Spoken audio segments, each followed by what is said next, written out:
Okay, we're going to look at another case of partial fractions. This is the one that I'm calling case 2, where we have repeated linear factors in the denominator q. So to familiarize yourself with the notation, please go back and watch partial fractions video number 1 if you haven't already done so. We've got a denominator q, and let's say that it involves repeated factors. Say the first factor is repeated r times. This is now our decomposition. We've got these factors, these r factors, number of times it's repeated. So we've got the first, we've got a linear one, we've got a square one, we've got all the way up to, let's say it's repeated 5 times, r would be 5, so that I'd have 3 and 4 in those dot, dot, dots. But I've also got all the other factors that I would normally have.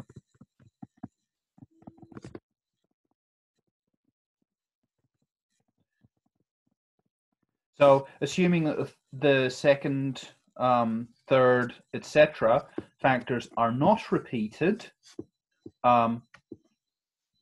we've got to include them as well. If, say, the third factor was repeated, we'd have r of them as well. We would have to do this to the third factor. This is best illustrated by an example. So I'll just pull up an example.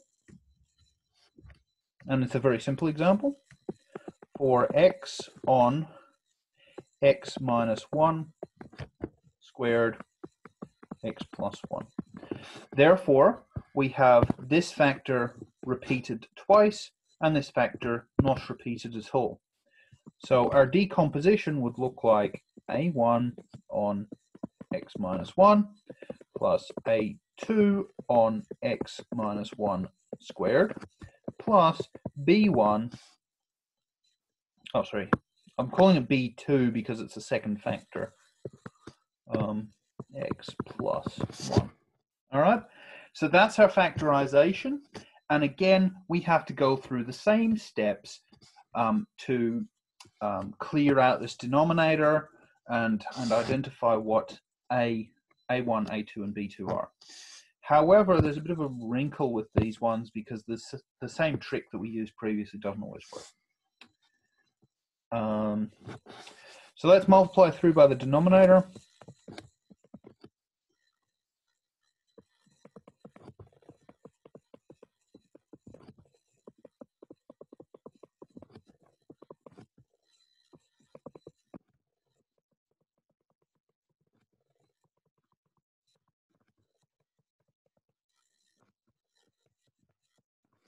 Okay, that's what we get when we do that.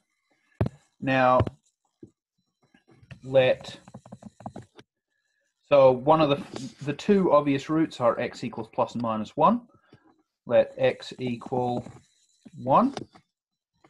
So 4 equals a1 disappears, a1 times 0, plus a2 times 2,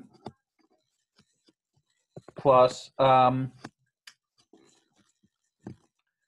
0. b2 equals 0. Oh, oops.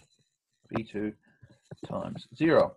So this yields 4 equals 2a2, a2 equals 2. All right. So yes, that's correct according to my worked example that I did before.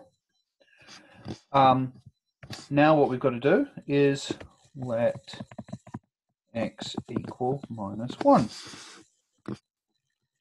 Minus 4 equals, this one's going to disappear because that factor is going to be 0. a2 is going to disappear because that one's 0. This one, however, minus 1 is minus 2, squared is 4. So that very quickly implies that b2 equals minus 1. Yep, and that also agrees with my previous efforts on this question. And now we're stuck, right? We don't have another value to plug in to try and find out what A1 is. We don't have an obvious one, that's for sure. But remember that this expression should hold for any value of x. We know A2 and B2, so perhaps that will simplify our lives a little bit. So let's write this out again. We're sort of down at one unknown now, so it should be relatively easy.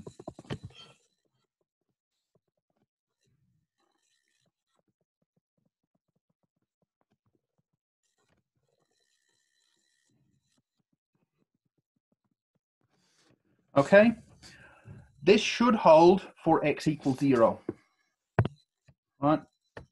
So here's where I'm actually introducing another number where this will all work, but it's not a root of our original equation.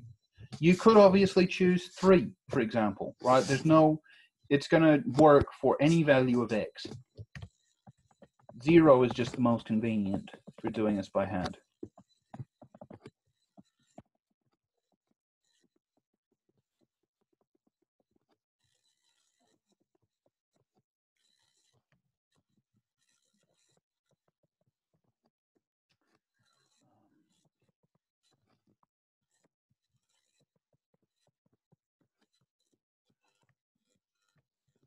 Come on, scroll.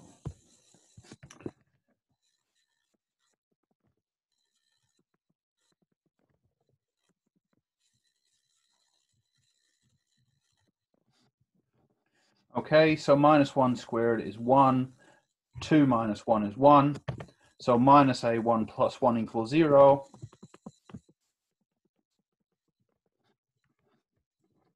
A1 is 1. So that means what our decomposition is, let me just write it out.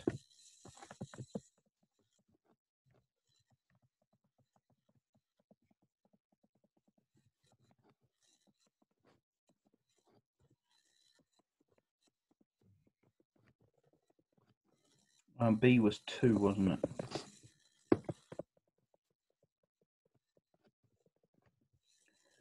Minus 1.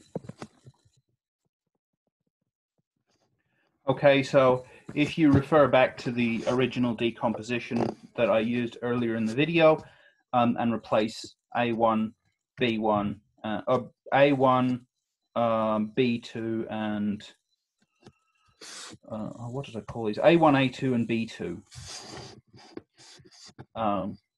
Yeah, if you replace them, that's the decomposition you're going to get.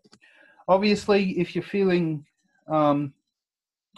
brave, you can obviously just put these over a denominator, over a common denominator, add up the numerators, and compare the left-hand side to the right-hand side to check you're working. All right, there's 2 more cases.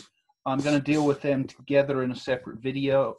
I'm not going to go through worked examples. I'm just going to write down what the decomposition is because they're less frequent.